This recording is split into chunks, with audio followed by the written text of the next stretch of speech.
You're listening to PetLifeRadio.com. Paranormal Pets is brought to you by 1-800-PET-MEDS, America's largest pet pharmacy. 1-800-PET-MEDS is your best source for pet medications, vitamins, supplements, and pet supplies. Get great savings, fast service, and free shipping. Go to petmeds.com/paranormal to get 10% off any order and free shipping on orders of $39 or more. It's 11 o'clock at night. It's dark. You're sitting in front of the mirror getting ready for bed. There's nobody else in the house. You see something move in the corner of your eye. You glance to your right, but you don't see anything. Another minute goes by, and you think you see movement again. So you slowly turn to your left, but again, the room is empty. You turn back around, and staring you face to face in the mirror is a cat. You jump back because you don't have a cat and there's no cat in the room, but there he is, staring at you in the mirror. Welcome to Paranormal Pets, where you can always expect the unexpected. Each week we'll discuss all aspects of weird or spiritual animal encounters, ghosts, totems, psychic animals, animal souls, animal angels, and animals in religion, with a little cryptozoology thrown in. Now, step into the supernatural world of pets with your Paranormal Pets ghostly host, our ghost host. Hello, and welcome to Paranormal Pets. I'm your host, Brandy Stark, and provided that the Pug Pack will let me do this, I am going to try and create our next episode of Paranormal Pets with a special focus for Halloween. As we continue to approach that greatest of holidays, we are looking at the darker side of animal nature. So last episode we checked out spectral dogs, the kind you don't want to meet, not the good kind that I talk about on the show a lot. And I thought, it's kind of interesting because we have never done a paranormal horse show. And yet horses are remarkably supernatural, and they are listed as one of the top supernatural animals out there. So I thought that for this episode we would feature a little bit of horse lore, taking a look at some of the more interesting attributes attributed to a horse, and just see where it goes from here. So we'll actually get started with this right after these messages. Now, time for something really scary. A word from our sponsors. Paranormal Pets will reappear before you can say Bigfoot. Don't run away.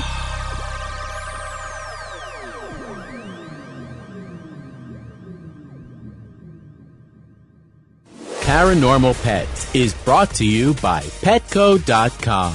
Petco is a leading specialty retailer of premium pet food supplies and services, offering more than 10,000 high-quality pet-related products. Enter the code Paranormal10, Paranormal, the number 10, and get 10% off any order. No minimum at Petco.com. New York, the glitz, the glamour, the exciting Mutt-tropolis, the sparkling kitty city that never sleeps. Join us each week for Pets in the City with your host, Diane West. Celebrity pet sightings, hot events, and news and reviews with the hottest movers, shakers, and tail waggers in New York. So take a bite out of the Big Apple with Pets in the City every week on demand, only on PetLifeRadio.com.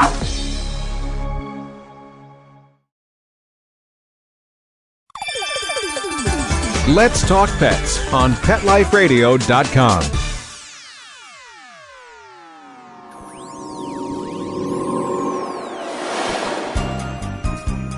Did you hear that? Our commercials have mysteriously disappeared. Paranormal Pets is back with our haunted host, our ghost host. And welcome back to Paranormal Pets. We are going to actually start off with an entry on horses. Now, I will tell you that, as with last episode, I was rather inspired for this one by the Element Encyclopedia of Ghosts and Hauntings by Teresa Chiang. as I went through the book, they actually did talk a little bit about animal ghosts, and one of them that they mentioned was simply an entry on horses. So according to this encyclopedia, the horse is a sacred and revered animal around the world. They have been associated with the mystical, spiritual, and paranormal for centuries.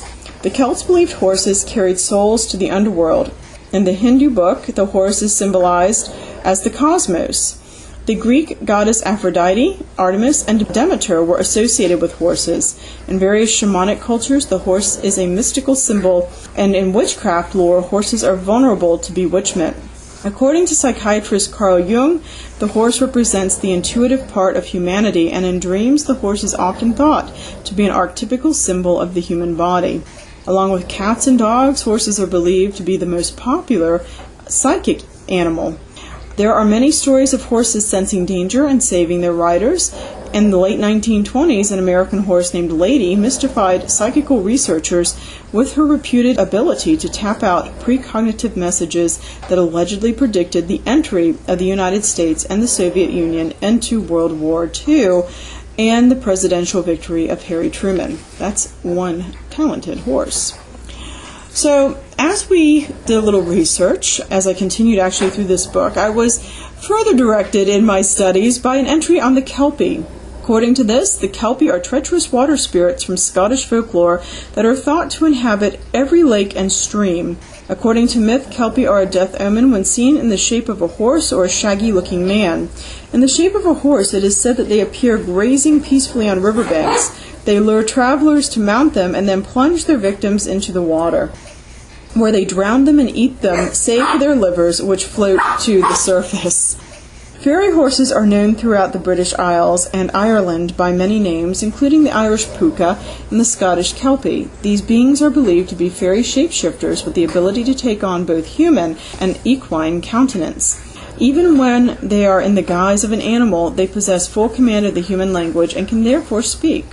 It has been suggested that the fairy steeds are all that remains of a pre-Christian equestrian cult, but it is likely that these are similar creatures, such as the Loch Ness Monster, that inhabit the lakes, lochs, and rivers and seas of the world, are perhaps the mechanism people have used for centuries to keep children away from the dangers of the water's edge. Now, I do apologize because it appears that my pugs are going to help me punctuate the story with very, very specialized sound effects. So please just bear with. The Stark family has had an acquisition. I'm sorry to say we lost Iliad to old age, and we gained Pandora due to apparently some sort of weakness. So there is now a 12-week-old puppy running around while I'm trying to record. But the Kelpies, I thought, were actually quite an interesting little creature, and I thought that they would probably be worthy of additional research. Now, what I did find is that in doing research, there's not a lot out there on demon horses. I did learn, however, there is a band called the Demon Horse, which I actually did not know.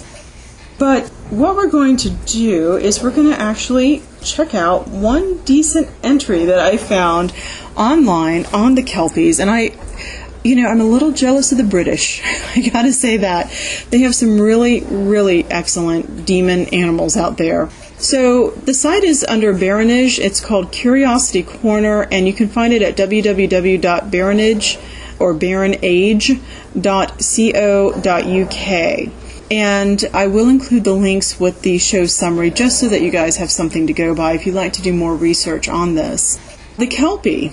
According to this website, when Mary Queen of Scots escaped in a small boat from the castle of Loch Leven, her savior, a youngster named William Douglas, having locked the castle gates behind him, threw the keys into the loch's waters, an action celebrated by poet Robert Adams. Those ponderous keys shall the Kelpies keep and lodge in their caverns dark and deep. But what are the Kelpies? Kelpies are water horses, and are often pictured as such, but in reality they can assume any shape appropriate to an immediate purpose. Therefore, identification is difficult.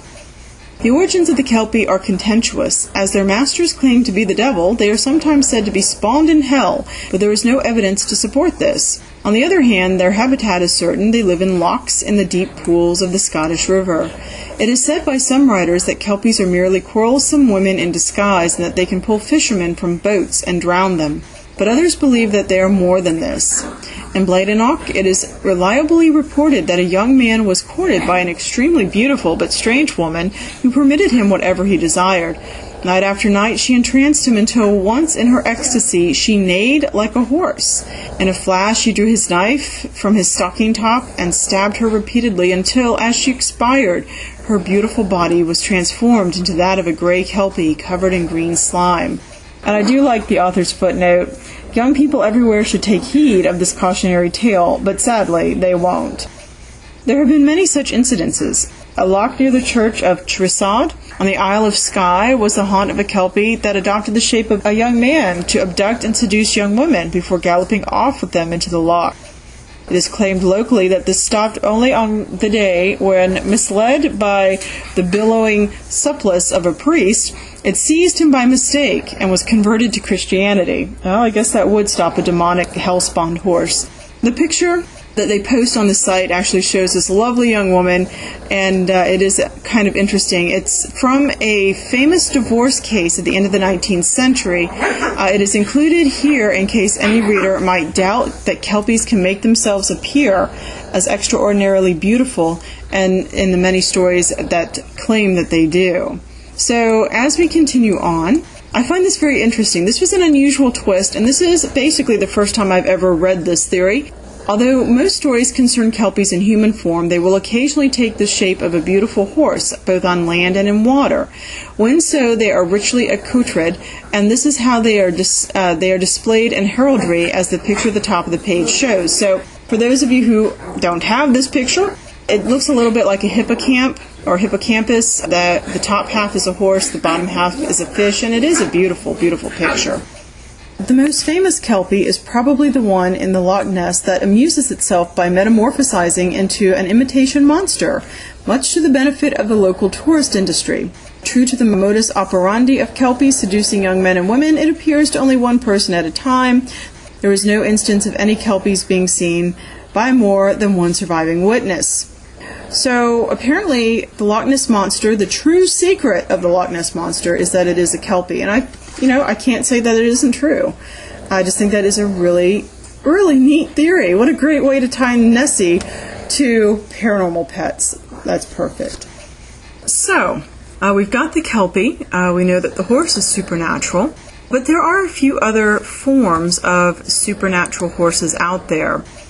This actually comes from the Phantoms and Monsters website at http://2010-07 legendary humanoids Tikbalang-demon.html.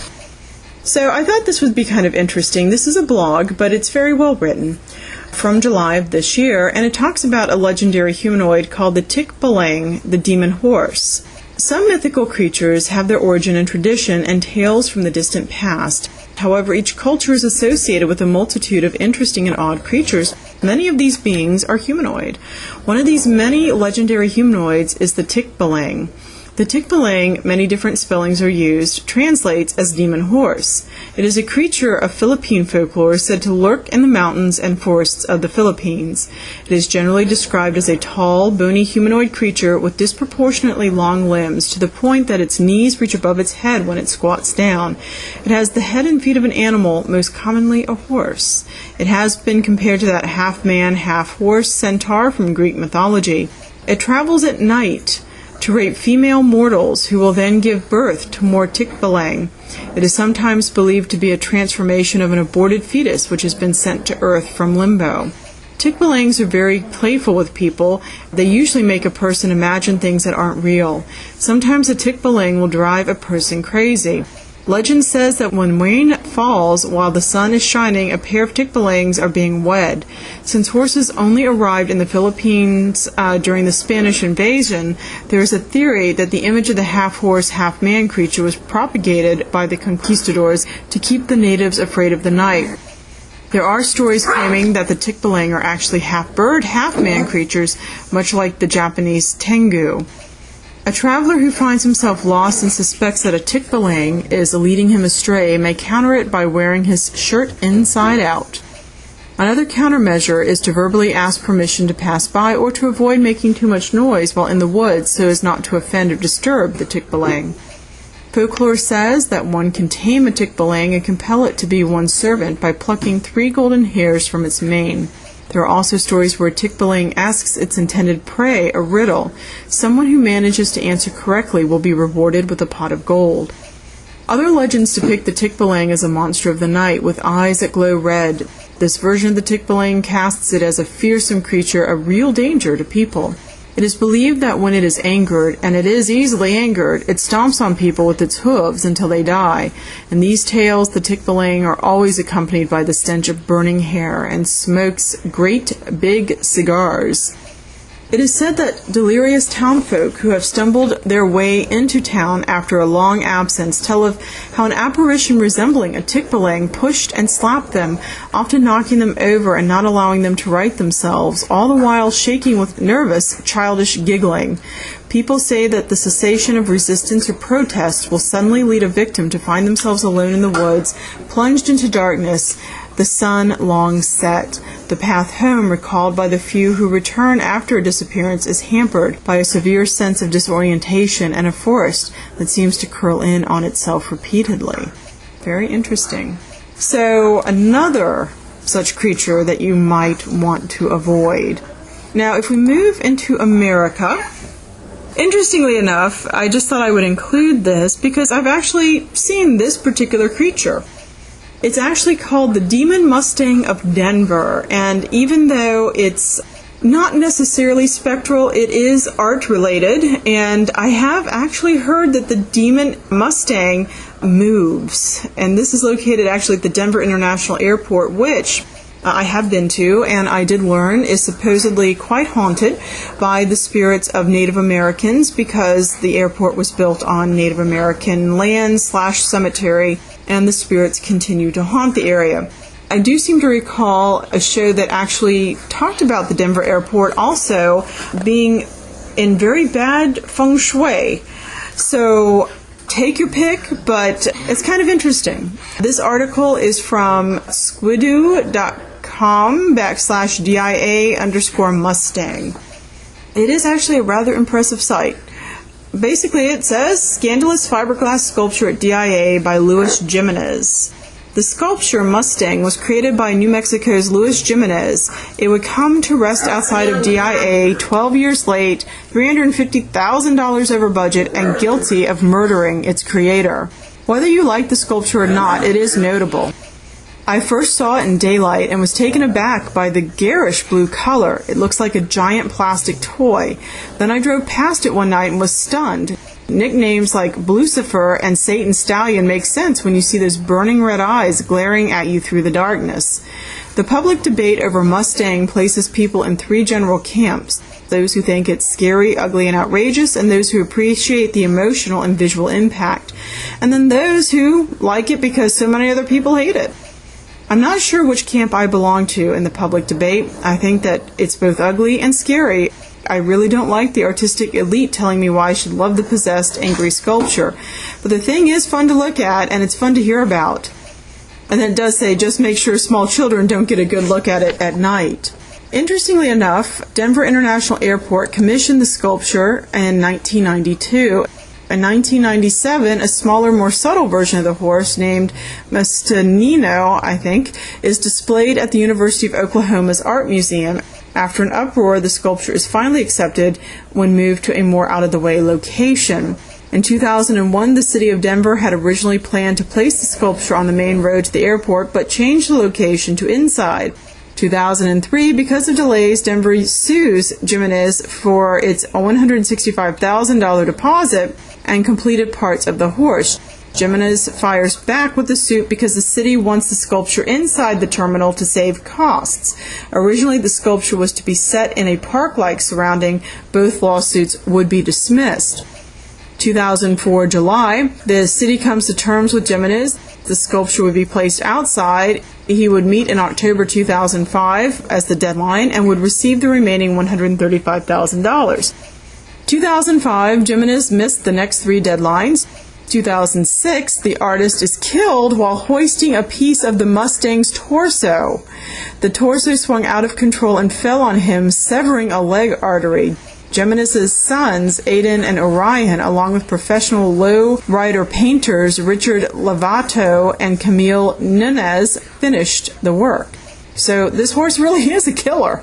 2007, October 13th, the city takes control of the statue and ships it to California, where Sacramento-based Chrysler and Associates completes repairs, upgrading wiring for the eyes, and strengthens the internal steel structure. The detour's repairs and dedication of the work adds $350,000 to the price tag. 2008, the Blue Mustang sculpture is installed at Denver International Airport. 2009, an outcry against the sculpture is ignored by the city of Denver. The city's policy is that all art exhibits have a 5-year set period. This means the earliest that the Mustang can move is 2013. It is 32 feet tall, weighs 9,000 pounds. It is painted fiberglass over a steel frame on top of concrete slab with steel bolts. The eyes are red LED lights, and the original cost was $300,000, and the final cost was $650,000. So it's actually a pretty remarkable piece. If you go to this website, which again I will include with the show description, you can actually see some rather intriguing shots of the statue being installed. Now, when I went to Denver, I didn't realize all of the pandemonium about this particular piece, but I do remember reading that the demon horse was supposed to be haunted, and perhaps it's supposed to be haunted by the artist himself. So if you'd actually like to go ahead and see it, feel free, head out to Denver International Airport. Personally, I think it's a really beautiful piece. I'm not so fond of the throbbing veins, but the way that it's painted, I think it's supposed to be something like a semblance of the sky or the notion of freedom. And I'm afraid I'm one of those snobby art types that will tell you that you're supposed to like the art. So there we go. We will actually pause here for some commercial messages, and when we get back, we'll take a look at one or two more mystery ghost horse stories out there. We'll be right back. Now, time for something really scary. A word from our sponsors. Paranormal Pets will reappear before you can say Bigfoot. Don't run away.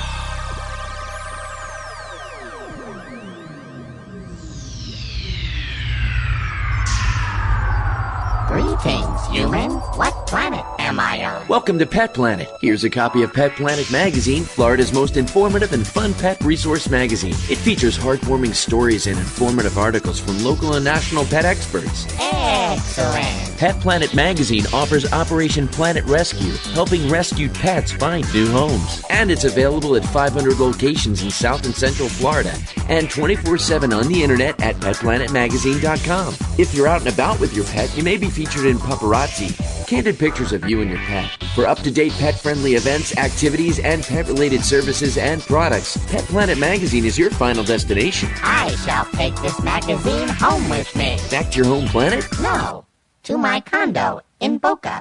Pet Planet Magazine. Check them out at www.petplanetmagazine.com or 352-394-8578. It's out of this world. Paranormal Pets is brought to you by Pet Care RX, America's most affordable pet pharmacy. Pet Care RX offers the same meds as top vets, but with a savings up to 50%. And if you find a lower price on a certified EPA and FDA approved medication, Pet Care RX will match that price. So go to petcarerx.com. Use promo code Paranormal10. PARANORMAL, the number 10, and receive $10 off orders of $50 or more. Stop what you're doing and start horsing around. Every week on Pet Life Radio, horse expert and award-winning rider Audrey Pavia will be trotting out great tips on feeding, breeding, and more on everything equestrian.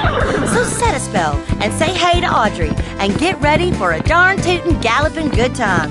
Every week on Horsing Around, on demand, only on PetLifeRadio.com.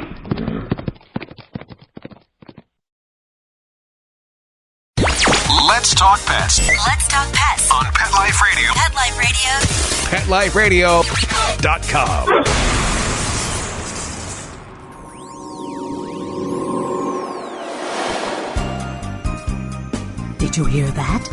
Our commercials have mysteriously disappeared. Paranormal Pets is back with our haunted host, our ghost host. And welcome back to Paranormal Pets. For this last little segment, we are going to take a look at a couple of other horse demon stories. The one that I like to take a look at one more time takes us back to the UK. We're looking at the magic of mythology, fairy lore, the Pookah entry, which is located at www.shee-eire.com. So I will again include this link. But we've got the Pookah. The Pookah is a type of Irish hobgoblin which can appear in many different shapes and forms. Usually he has red eyes or some sort of fire-breathing property. He also appears in the shape of a dark-colored large animal resembling a horse or a pony or even a very large goat. Sometimes he appears as a giant bull with eyes and nostrils gleaming fire.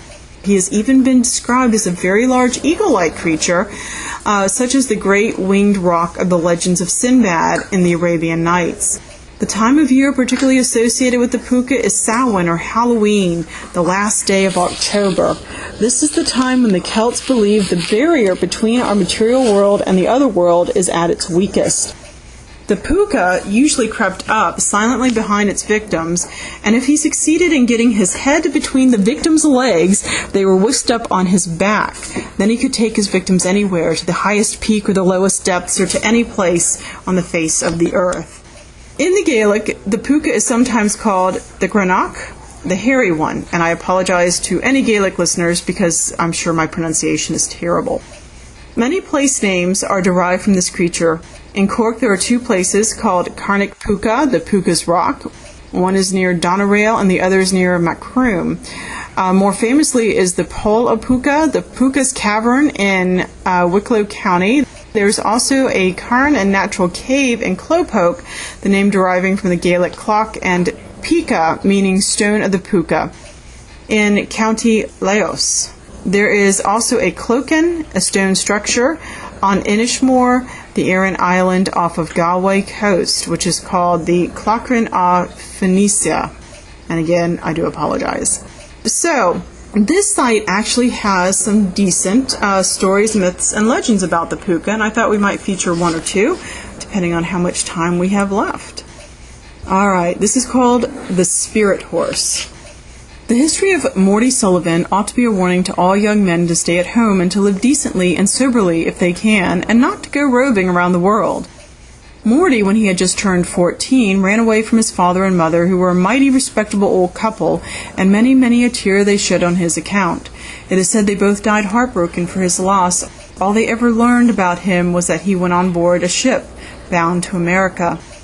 30 years after the old couple had been laid peacefully in their graves, there came a stranger to Beerhaven inquiring after them. It was their son Morty, and to speak truth of him, his heart did seem full of sorrow when he heard that his parents were dead and gone. But what else could he expect to hear? Repentance generally comes when it's too late. Morty Sullivan, however, as an atonement for his sins, was recommended to perform a pilgrimage to the blessed chapel of St. Gobnet, which is in a wild place called Ballyverney. This he did readily, and willingly, to lose no time, commenced his journey in the same afternoon. He had not proceeded many miles before the evening came on. There was no moon, and the starlight was obscured by a thick fog which ascended from the valleys. His way was through the mountainous country, and many cross paths and byways were there, so it was difficult for a stranger like Morty to travel without a guide. He was anxious to reach his destination, and exerted himself to do so, but the fog grew thicker and thicker, and at last he became doubtful if the track he had was leading to the blessed chapel of the saint. But seeing a light which he imagined not to be far off, he went towards it, and when he thought himself close to the light, suddenly seemed as if it was at a great distance, twinkling dimly through the fog. Though Morty felt some surprise at this, he was not disheartened, for he thought that it was a light sent by the holy saint to guide him to the mountain of her chapel. And thus did he travel for many a mile continuously, as he believed, approaching the light, which would suddenly start off at a great distance. At length he came so close as to perceive that the light came from a fire, seated beside which he saw an old woman. Then indeed his faith was a little shaken, and much did he wonder that both the fire and the old woman should travel before him so many weary miles and over such uneven roads. In the holy name of pious Gobnet and her preceptor, Saint Abram, said Morty, how can that burning fire move so fast before me? Who can that old woman be sitting beside the moving fire? These words had no sooner passed Morty's lips than he found himself, without taking another step, close to this wondrous fire, beside which the old woman was sitting munching her supper. With every wag of the woman's jaw, her eyes would roll fiercely upon Morty, as if she were angry at being disturbed. And when he saw with more astonishment than ever that her eyes were neither black nor blue nor gray nor hazel like the human eye, but of a wild red color like the eyes of a ferret. If before he wondered at the fire, much greater was his wonder at the old woman's appearance. And stout-hearted as he was, he could not but look upon her with fear, judging rightly that it was for no good purpose, her supping in so unfrequented a place and at so late an hour, for it was near midnight. She said not one word, but munched and munched away, while Morty looked at her in silence. "What's your name?" at last demanded the old hag, a sulphurous puff coming out of her mouth, her nostrils distending and her eyes growing redder than ever when she had finished her question. Plucking up all of his courage, "Morty Sullivan," replied he, "at your service," meaning the latter words only in civility. "Rubbish," said the old woman, "we shall soon see that." And the red fire of her eyes turned into a pale green color. Bold and fearless as Morty was, yet much did he tremble at hearing this dreadful exclamation. He would have fallen down on his knees and prayed to St. Gobnet or any other saint, for he was not particular, but he was so petrified with horror that he could not move in the slightest way, much less go down on his knees. "Take hold of my hand, Morty," said the old woman. "I'll give you a horse to ride that will soon carry you to your journey's end." So saying, she led the way, the fire going before them. It is beyond mortal knowledge to say how, but on it went, shooting out bright tongues of flame, and flickered fiercely.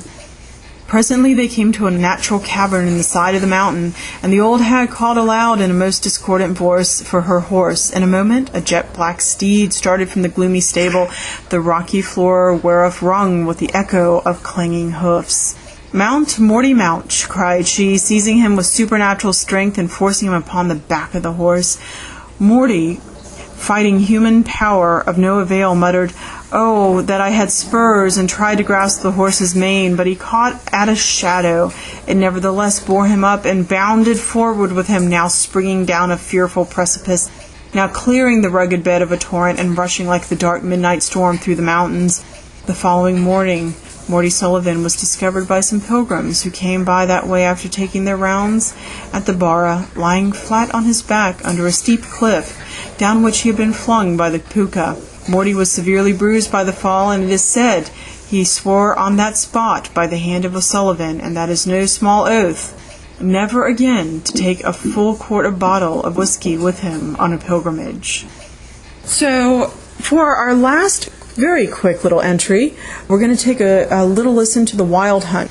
Now, the Wild Hunt actually mixes horses with others, but it is a very, very famous legend, so I thought it might be worth a read. And this comes from the Element Encyclopedia. Spectral nocturnal processions of huntsmen, ghosts of the dead, horses and hounds are in the Wild Hunt. The huntsmen are said to be spirits of the dead, and as they fly overhead, the spectral dogs often set off howling of the earthly dogs below. In the legend of the Wild Hunt, it is found all over northern England and northern Europe, and has its origins in Norse and Teutonic mythology, where the god Odin, or Woden, in the guise of a huntsman, rides across the sky with a pack of spectral hounds, bringing death or disaster to all who watch him pass. The Wild Hunt has several leaders, both male and female. In British lore, the hunt is sometimes led by Herne the Hunter, or simply the devil. In the lore of northern Germany, it is often led by Holda, goddess of the hearth and motherhood, and in southern Germany, it is led by Bertha, or Diana.